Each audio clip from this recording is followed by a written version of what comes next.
오늘 하나님께서 우리에게 주실 말씀은 야고보서 3장 7절에서 12절입니다.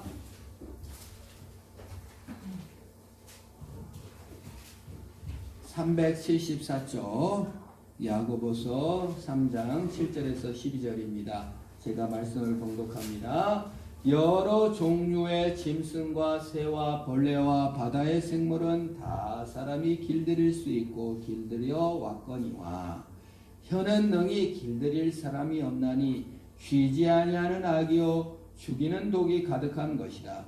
이것으로 우리가 주 아버지를 찬송하고 또 이것으로 하나님의 형상대로 지음을 받은 사람을 저주하나니 한 입에서 찬송과 저주가 나오느니라. 내 형제들아, 이것이 마땅하지 아니하니라. 샘이 한 구멍으로 어찌 단물과 쓴물을 내겠느냐. 내 형제들아, 어찌 무화과 나무가 감람 열매를 포도나무가 무화과를 맺겠느냐. 이와 같이 짠물이 단물을 내지 못하느니라. 아멘.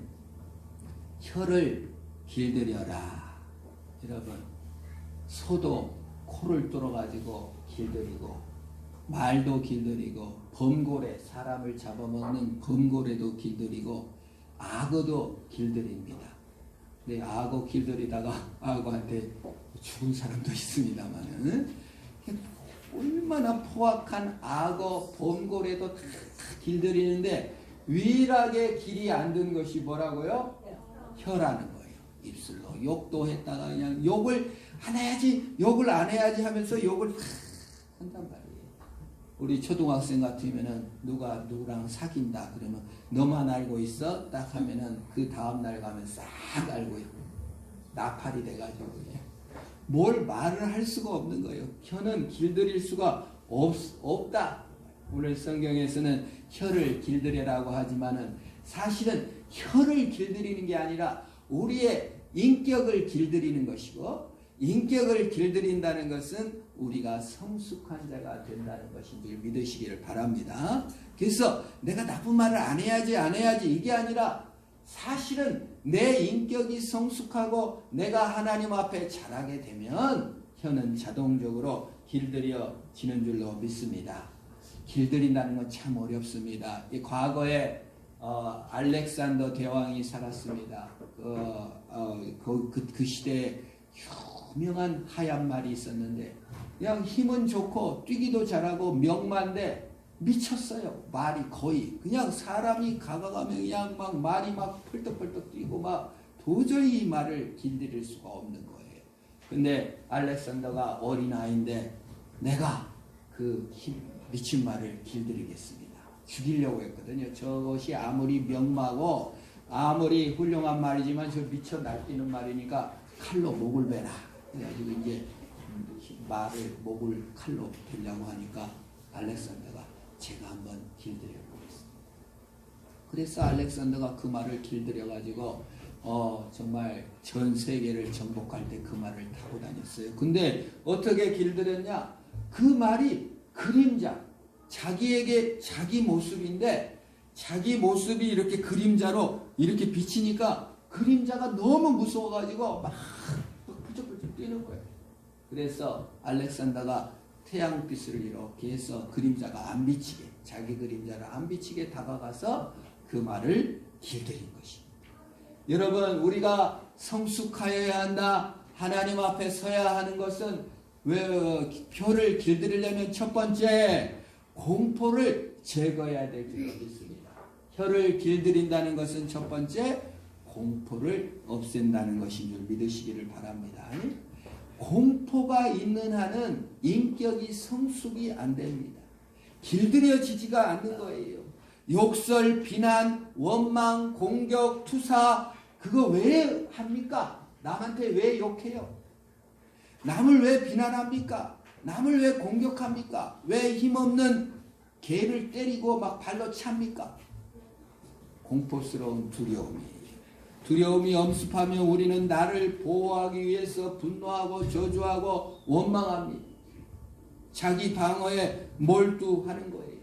말이 그림자를 무서워했던 것처럼 사실은 내 자신을 인정할 수 없는 것이고 나의 부족함과 나의 공포심을 인정할 수 없기 때문에 분노하고 욕설하고 저주하고 그렇게 되는 것입니다.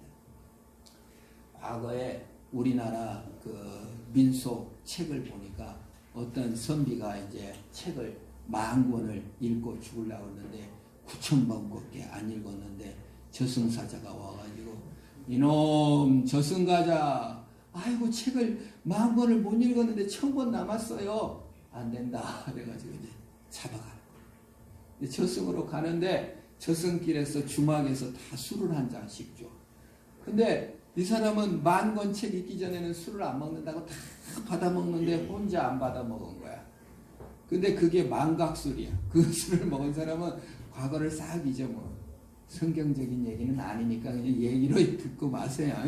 그래가지고 이제 다 술 먹은 사람들은 다 개구리로도 환생하고 뱀으로도 환생하고 소도 되고 그런데 이 사람은 술을 안 먹었어. 그래가지고 딱 환생했는데 뭘로 환생했어요? 뱀이야. 듣다 보니까 내가 뱀이야. 어메 내가 뱀이네. 자살했대. 이게 뭡니까? 나의 현실. 너를 보니까 내가 뱀인 거야. 이 참을 수가 없는 겁니다. 이게 공포고 두려움입니다. 우리가 우리 자신의 모습을 딱 보십시오. 눈을 떠가지고 내 신세야, 내 그림자, 내 모습을, 내 현실을 인정을 못하는 것이 사실은 두려움입니다. 공포의 원인은 무엇입니까? 우리의 공포. 왜 공포합니까? 나를 견딜 수가 없는 거예요. 내 모습 그대로 보여질 수가 없는 거예요. 사람들이 나를 볼 때 뭐라고 볼까? 내가 얼마나 못난 놈으로 볼까? 이 공포스러운 거예요.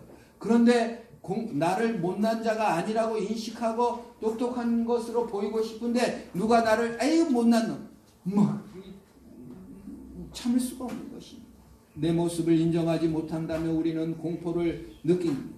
내가 왕자고 공주인데 줄로 알았는데 공주가 아닌 거예요. 그래서 그게 두려운 거예요. 내 뜻대로 되지 않을까? 내 존재가 들통날까? 두려운 것입니다.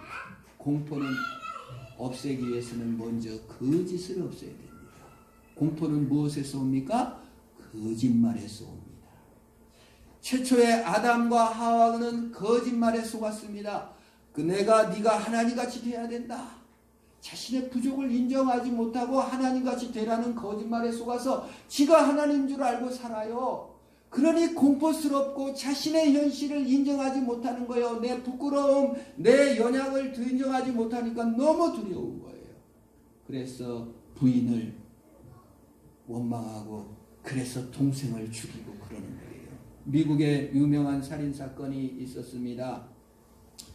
흑인 3명이 들어와가지고 엄마 아빠를 지하실로 내려가가지고 죽였는데 딸 제시카는 살려준 거예요. 그게 막 벽에 운동화끈으로 묶었다 그러는데 운동화끈 묶었는데 11911에 그 제시카 씨가 딸이 신고를 한 거예요. 지금 강도가 들어가지고 엄마 아빠에게 총을 쐈습니다. 저는 묶여 있습니다. 그래가지고 이제 경찰이 이제 출동했는데 이 딸에게 먼저 묶여 있었다는데 어떻게 전화를 했냐 했더니 호주머니에 이렇게 빼가지고 이렇게 전화를 이렇게 스피커폰으로 했다. 아무리 생각해도 이상한 거예요. 거짓말 같고. 911 신고한 건 너무 또렷이 들리는데. 수사 끝에 알고 봤더니 이 딸이 이 부모가 베트남에서 이렇게 이주한 거예요. 미국으로. 한국 사람도 미국으로 이주하게 되면은 뭡니까? 나는 세탁업을 하고 나는 그냥 막노동을 해도 자녀들은 좋은 대학 가고 의사 되고 약사 되고 변호사 시켜야지 그런 열망을 한국 사람이고 외국 사람이고 다 합니다. 그래서 그냥 나는 세탁소에서 대리미질을 해도 그냥 자녀들한테는 공부해가지고 다 막 거의 다 법대 의대 막 다 가요. 근데 이 사람들도 베트남에서 미국으로 온 사람들인데 딸 아들을 잘 키우려고 애를 썼고 이 딸도 막 열심히 피아노 학원이며 학원 열심히 공부해가지고 고2까지는 제시카가 최고 A+에 최하가 A-. 그냥 너무 공부를 잘했는데 고3 때 남자친구 다니엘이라는 그 중국계 그 남자를 만나가지고 그냥 갑자기 내 공부만 하다가 남자랑 같이 나이트클럽도 가고 같이 자고 하니까 그냥 완전히 새로운 세계가 눈이 떠져가지고 그냥 맨날 거기서 하다 보니까 이제 어떻게 해요? 성적이 뚝뚝뚝 떨어져가지고 고2 때 수시로 약학대학에 딱 합격을 해놨는데 그때 이제 3학년 1학기 성적도 미국은 보거든요. 근데 고2 때 수시로 딱 합격해놨어요, 대학에. 근데 3학년 1학기 때 내감이라고 놀고 다니고 막 술 먹고 안 먹던 술을 먹으니까 얼마나 맛있어. 안 놀던 나이트클럽 뭐 피아노 학원이고 공부하다가 그냥 살았는데 얼마나 재밌어요. 그러니까 하다가 성적이 떨어지니까 이제 부모에게 속이려고 그냥 막 성적표를 다 F도 나오고 막 D도 나왔는데 다 고쳐가지고 A로 다 고치고 그리고 대학도 합격도 못했는 취소 통보가 온 거예요. 대학에서. 근데 그것도 조작해갖고 합격증으로 바뀌어가지고 대학 합격했다. 등록금 다 받아가지고 내년이라고 맨날 놀고 2년이나 그걸 속였대요. 그리고 거기서 이제 약학대학으로 편입하는 것도 합격했다고 해가지고 또 2년을 속였어. 근데 나중에 너무 이상하니까 전화를 대학에다 하는 바람에 들통이 나니까 이제 막 핸드폰 뺏기고 노트북 뺏기고 집에 있고 해야 되니까 너무 그걸 참을 수가 없어서 청부업자 3명을 들여서 1,500불 주고 부모 재산으로 이제 친구랑 다니엘이랑 같이 살기로 약속하고 이렇게 청부업자에게 보내가지고 엄마 3발 머리 아빠 머리 2발 배에 1발 쐈는데 이상하게 총알이 이렇게 목 어디 박혀가지고 동맥을 막은 바람에 아빠가 살아나가지고 증언을 하는 바람에 영구 미제 사건이 결국은 딸의 청부업인 것이 드러났습니다. 근데 아주 그냥 끝까지 거짓말을 하고 마지막까지 종신형을 받았는데 아직까지 거짓말을 하고 있습니다. 거짓된 삶의 비극적인 종말, 자신의 실수와 잘못을 인정하지 못하는 마음이 자신의 연약을 인정하지 못하는 마음이 결국 거짓으로 4년간 거짓된 삶을 살다가 남의 기대에 어긋날 수도 있음을 인정했다면 내가 부족할 수 있다는 것을 인정했다면 자식이 부모의 기대에 어긋날 수 있음을 미리 내다볼 수 있었다면 그렇게 하지 못했을 건데 서로 그냥 푸시업하고 서로 이렇게 하다가 결국은 너무 공포스러운 거예요. 자기 자신이 드러나는 것이. 그래서 그냥 부모를 죽이는 데까지 나가는 것을 보게 됩니다.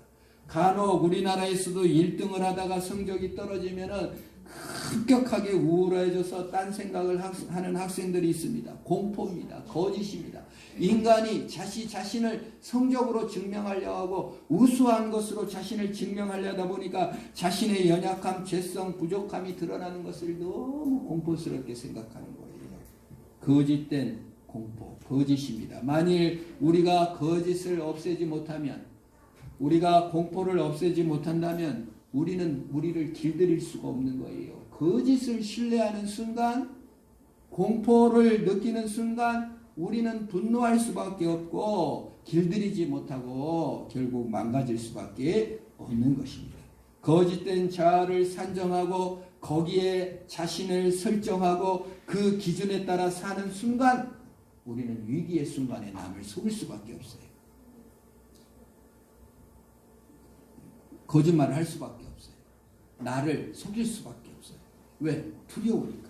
못난 자로 인식되는 것이 너무 두렵기 때문에 그렇습니다. 그러므로 우리는 날마다 성숙한다는 것은, 길들인다는 것은 내 공포를 인정하고 현실을 인정하는 저와 여러분 되기를 축원합니다. 내가 연약하구나. 이걸 인정하는 순간 우리의 공포가 사라집니다. 희한하게. 거짓된 나를 인정하는 순간, 우리가 진실에 들어가는 순간 힘이 생기고 용기가 생기는 것입니다. 잠언서에서는 게으른 자는 거리에 사자가 있다 하면서 길거리를 안 나선다고 합니다. 두려워서 길거리에 나설 수 없는 거예요. 현실에 맞서지 않는 거예요. 성숙하지 않는 거예요. 자신의 모습을 보지 않는 거예요. 아이고 무서워. 나는 무서워서 못 가. 나는 겁나서 볼까? 그러면서 자신은 공포 속에서 자신을 위장하고 자신은 허면 잘하는데 내가 무서워서 안 해. 허면 잘하는데 안 하는 거예요. 사자가 있다. 성숙하지 않는 자는 무엇입니까? 자신이 옳다 생각하면서 자신의 연약을 인정하지 않고 변화하지 않는 것입니다. 그래서 오늘 혀를 길들여라 그 말은 공포를 제거하고 거짓을 제거하고 있는 그대로 나를 인정하는 저와 여러분 되기를 축원합니다. 둘째, 길들인다는 것은 무엇입니까? 우리가 성숙한다는 것인데 성숙은 관계성 속에서만 오는 것입니다. 관계성, 친구가 되어진다는 것입니다. 예수님은 우리의 친구로 오셨습니다. 예수님은 우리를 환상의 세계로 끌어올려가 알라딘 재밌는 거를 보여준 것이 아니에요. 예수님은 우리를 환상의 세계로 이끌어 가신 것이 아니라 우리 세계 속에 오셔서 우리와 함께 걸어가시는 분인 줄 믿으시기를 바랍니다. 우리를 끌어올린 것이 아니라 우리 속에 내려오신 분이 예수님입니다. 그래서 십자가를 같이 치고 걸어가 주시는 것이에요. 어렸을 때 이제 밤에 비가 막 와요. 그러면 어머니가 이제 농산일은 어머니가 거의 다 졌거든요.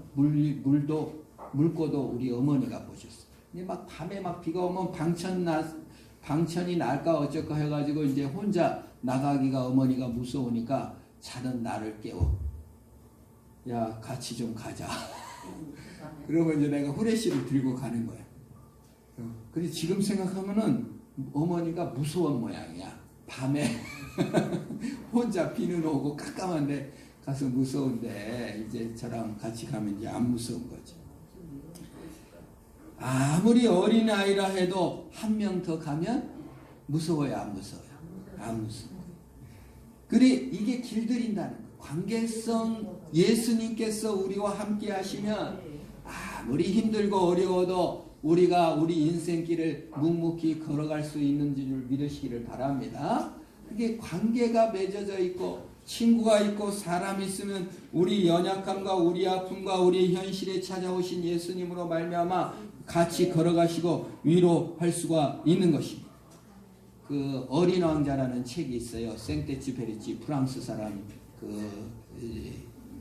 인데 그 비행 조종사이기도 하고 또 우편 배달부기도 했습니다. 그리고 또 소설가이기도 했는데 어린 왕자에 보면은 이 어린 왕자가 별에서 혼자 이렇게 장미를 키우고 혼자 살다가 지구를 보고 싶어갖고 지구에 내려가지고 사막에 왔어요.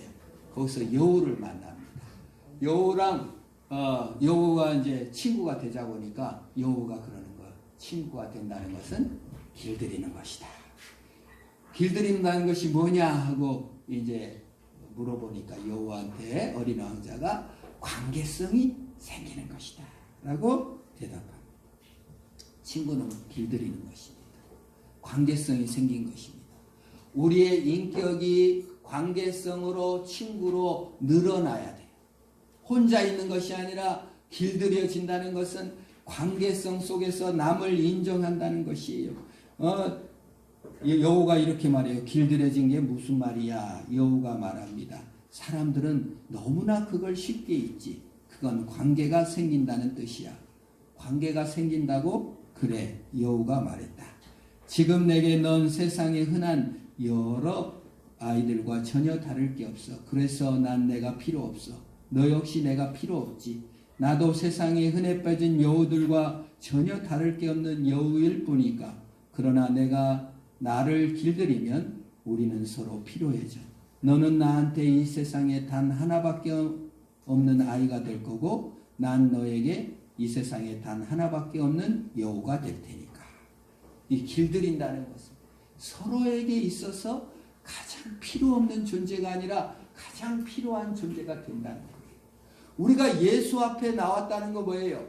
예수님이 그냥 아무 필요도 없었는데 가장 필요한 존재가 됐고 예수 그리스도께서 나를 정말 많은 사람들 중에서 하나 필요 없는 존재가 아니라 가장 필요한 존재로 보신다는 것입니다. 예수님께서 우리와 관계하시고 우리에게 찾아오셨습니다. 예수님은 가장 성숙한 인간이셨습니다. 그분은 우리에게 오셔서 관계를 맺으셨습니다. 수억 분의 하나인 나를 오직 하나밖에 없는 소중한 존재로 나를 받아주셨다는 것입니다. 그래서 우리가 길들인다는 것은 세상에서 사람들을 만날 때 너는 세상에 하나밖에 없는 소중한 존재로 서로 알아주는 관계성을 회복하시기를 주의 이름으로 축원합니다.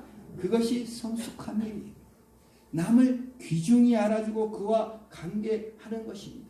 관계가 없는 예수님이 관계성으로 존재하세요. 성부와 관계하시고 성령과 관계하시고 그래서 삼위일체로 거하시기 때문에 우리가 하나님을 믿는 순간 우리는 관계성을 넓혀가고 길들여 가야 하는 것입니다.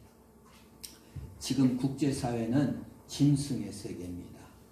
이익이 안 되면은 그냥 다 잘라버립니다. 트럼프 아주 이기적인 미국만을 위해서 일하는 트럼프 대통령입니다.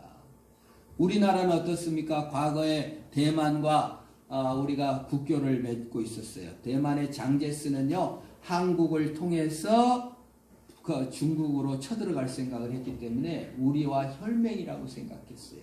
그런데 우리가 중국의 시장이 커지니까 중국과 외교를 맺으면서 대만과 외교를 끊었을까요? 안 끊었을까요? 딱 끊어버렸어요. 대만이 엄청나게 그 자존심 상하고 우리가 한국을 어떻게 생각했는데 국교 단절을 해버렸거든요. 중국을 얻기 위해서. 비정한 겁니다. 국제사회는. 이게 짐승의 세계죠. 의리 없는 행동이었어요. 그래서 대만과의 관계를 회복하기 위해서 참 많은 노력이 필요했습니다. 아직도 대만이 우리나라 그렇게 썩 좋아하지 않아요. 언제든지 당교할 것을 알기 때문에 냉혹한 것입니다. 오늘날 기독교의 진리를 따르는 우리들이 관계를 맺는 데에서 어렵고 오직 내 이득의 관점으로서만 세상을 보고 이득의 관점으로만 사람을 받아주는 그러한 세상이 되어버린 것입니다. 그래서 여러분 우리가 예수 믿는 관계성은 그 사람 자체 길들인다는 건 뭐예요? 그 사람 자체를 즐거워해주고 그 사람을 새롭게 봐주는 것입니다. 그 생떼찌바레츠의 어린 왕자에 보면은 여우가 그 어린 왕자가 머리가 황금색이에요. 그러면은 여우가 나는 밀밭을 볼 때마다 너의 황금색 머릿결이 생각날 거야. 그때 난 눈물이 날 거야. 여러분 그 사람의 황금 머릿결이 아무 의미도 없어. 그리고 여우는 그 밀밭 그 여우가 밀은 안 먹습니다. 아무 의미도 없었는데 관계성을 회복하고 나니까 밀밭도 아름다워 보이는 것입니다. 예수님께서 십자가에 죽으셔서 우리와의 관계성을 회복하고 나니까 우리가 너무 이뻐 보이는 거예요. 내가 검은 머리 보면 예수님께서 검은 하늘만 봐도 내 생각하시면서 너무 우리를 좋아하시나 그 말이에요. 예수님과의 관계가 회복되면 나는 의미 있는 존재가 됩니다. 여러분 예수님과의 관계성을 회복하면 지금의 고난도 너무 의미 있는 것이 됩니다. 지금 시험에 떨어진 것도 의미 있을 수 있습니다. 지금 고난을 당한 것도 의미 있을 수 있습니다. 주님이 나를 너무너무 사랑하기 때문에 그렇습니다. 여러분 방탄소년단을 좋아하게 된 영국 팬들이 유튜브에 찍어놓은 걸 봤어요. 방탄소년단이 살았던 곳에 오는 것입니다. 광주에도 와요. 광주에 그 방탄소년단 중에 한 멤버가 이 광주 출신이어가지고 그리고 방탄소년단이 일산에 숙소가 있으면 일산에 간다는 거예요. 그리고 방탄소년단이 먹었던 음식점에 가서 음식을 먹는데 음악을 들으면서 그리고 다니던 학교에 가보고 얼마나 여러분 그런 거 해봤어요? 여기는 방탄의 팬들이 없는 것 같습니다.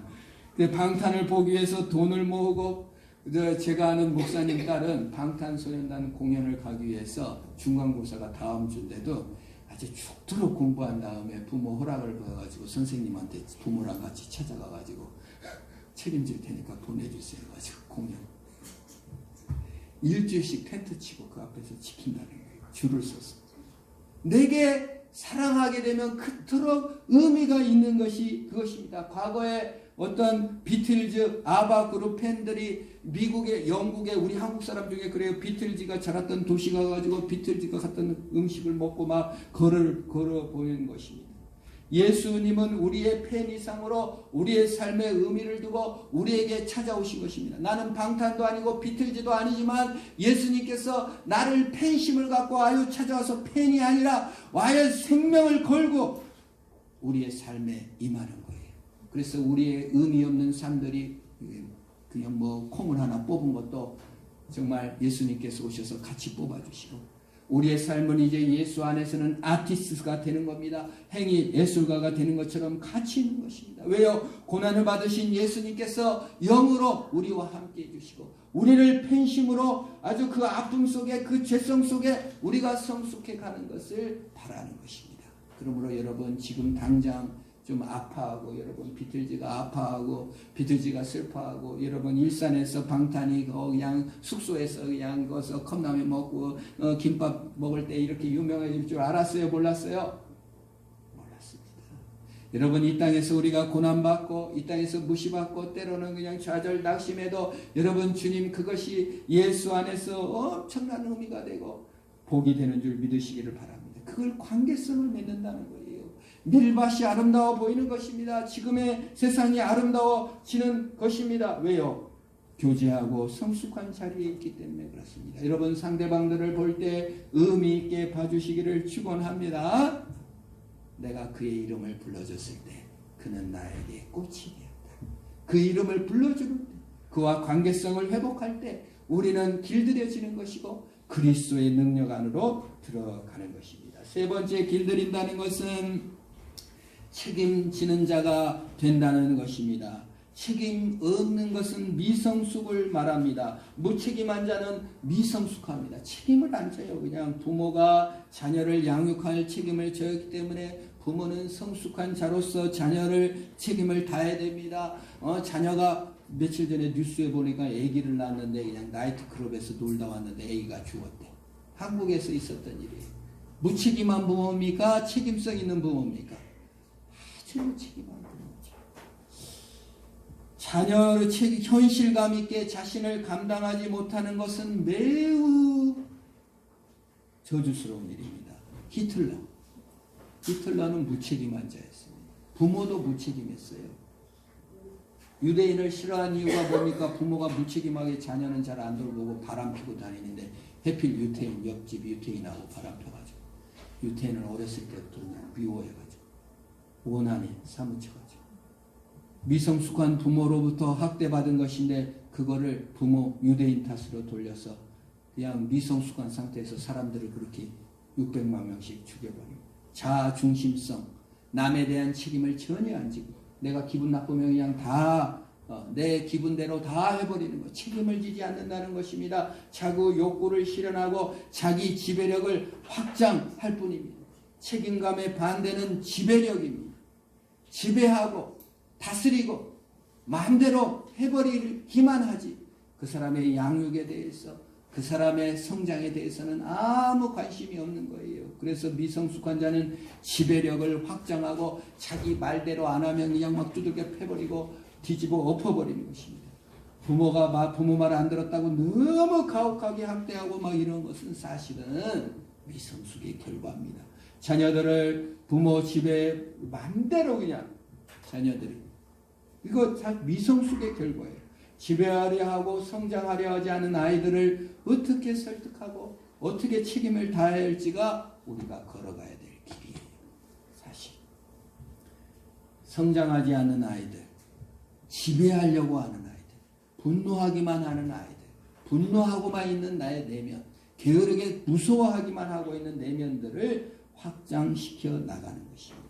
책임을 지는 것입니다. 소중히 알아가는 것입니다. 어린 왕자에 보면은 오늘 어린 왕자 얘기를 많이 합니다. 사막에서 장미 넝쿨을 본 거예요. 그러니까 별에서는 장미 하나만 봤는데 그냥 너무 장미가 많아요. 근데 장미들한테 가서 어린 왕자가 말해요. 그 꽃 하나가 너희들 전부보다 소중해. 그건 내가 물을 준 꽃이니까, 내가 바람막이를 세워준 꽃이니까, 내가 벌레를 잡아준 꽃이니까 나비가 되라고 2-3마리는 남겨놓았어. 내가 불평을 들어주고 허풍을 들어주고 어쩔 때는 침묵까지 들어준 꽃이니까 그건 내 장미란 말이야. 그는 여호에게 돌아왔다. 잘 있어. 그가 말했다. 잘 가. 여호가 말했다. 내 비밀은 이거야. 아주 간단해. 마음으로 보아야 잘 보인다. 중요한 것은 눈에 보이지 않는다. 내 장미가 그렇게 소중해진 건 내가 장미에게 바친 시간 때문이야. 내가 장미에게 바친 시간 때문이야. 어린 왕자는 기억해 두려고 따라 말했다. 사람들은 이 진실을 잊어버려. 여호가 말했다. 그러나 너는 잊으면 안 돼.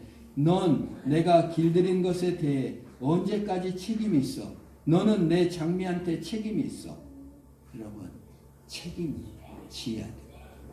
불평도 들어주고 원망도 들어주고 시간을 들이지 않으면서 지배력만 확장하려고 하는 것은 미성숙이고 이기적인 것이고 자중심성이며 영원히 길들이지 않는 지옥불과 같은 것입니다.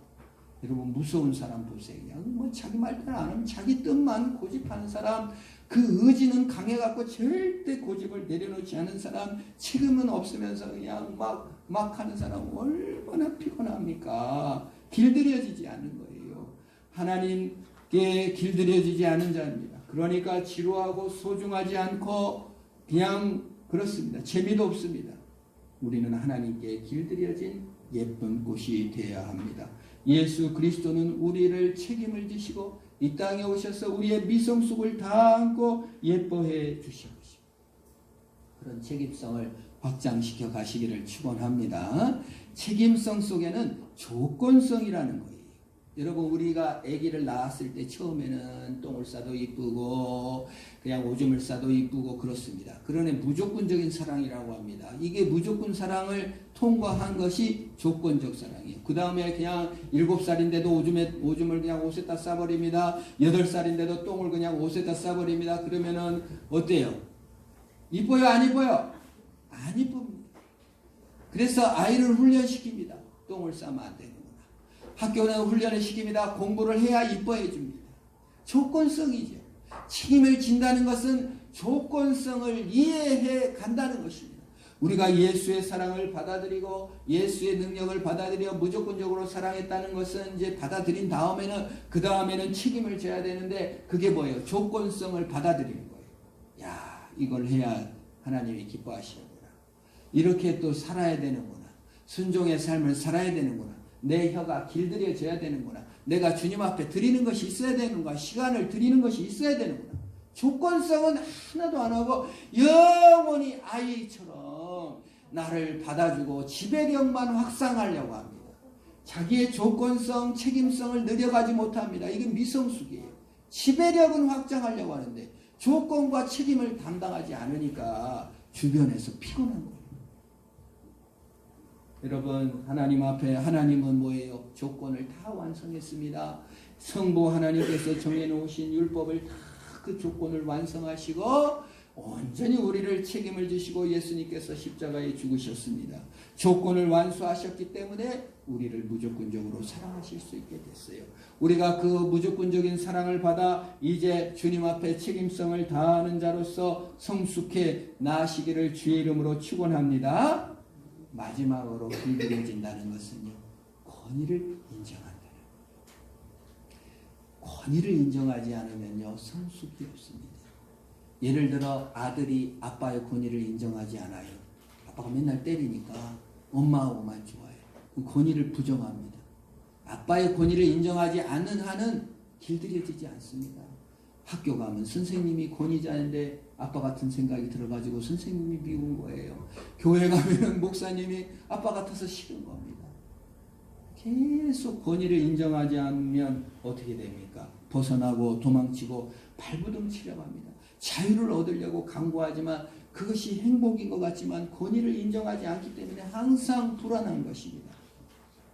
그러므로 우리가 교회에 와서 무슨 권위를 인정하라고 합니까? 하나님의 권위를 인정하라. 내 부모는 나를 버렸지만 하나님은 우리를 영원한 품으로 인도하신다. 부모의 권위에 인정하지 못했어도 사회의 권위에 인정을 못했어도 하나님의 권위 아래 들어오면 부모도 인정하게 되고 내 자신도 인정하게 되고 부모 이 사회도 인정하게 되는 것입니다. 이것이 길들임의 마지막입니다. 순종이죠. 무서운 진리입니다. 순종하는 자에게만 자유가 있습니다. 권위 안에서 행복한 것이 진정한 자유입니다.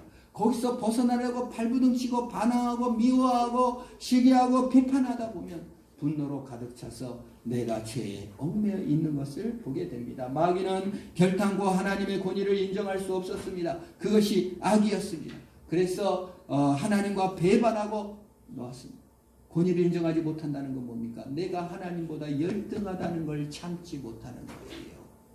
우리가 권위를 인정하지 못한다는 건 뭡니까? 주변 사람이 나보다 열등해야 되는데 내가 그 사람보다 열등하다는 것을 죽어도 못 참는 것이 권위를 인정하지 않는 것입니다.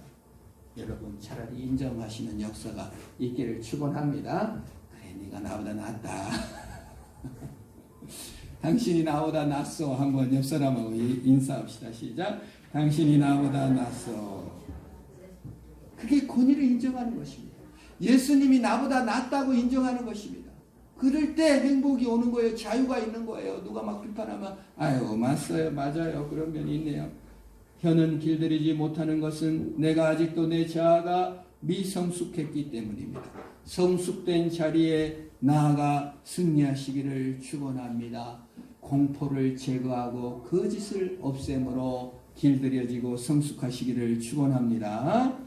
또한 권위를 인정함으로써 우리가 주 앞에 성숙해지기를 축원합니다. 책임을 다하는 자로서 주 앞에 성숙함은 이웃과의 관계를 회복함으로 성숙한 자리에 나아가 승리하는 저와 여러분 되기를 주의 이름으로 축원합니다. 기도하시겠습니다. 하나님 아버지, 이 못난 나를 사랑해 주신 주님 감사합니다.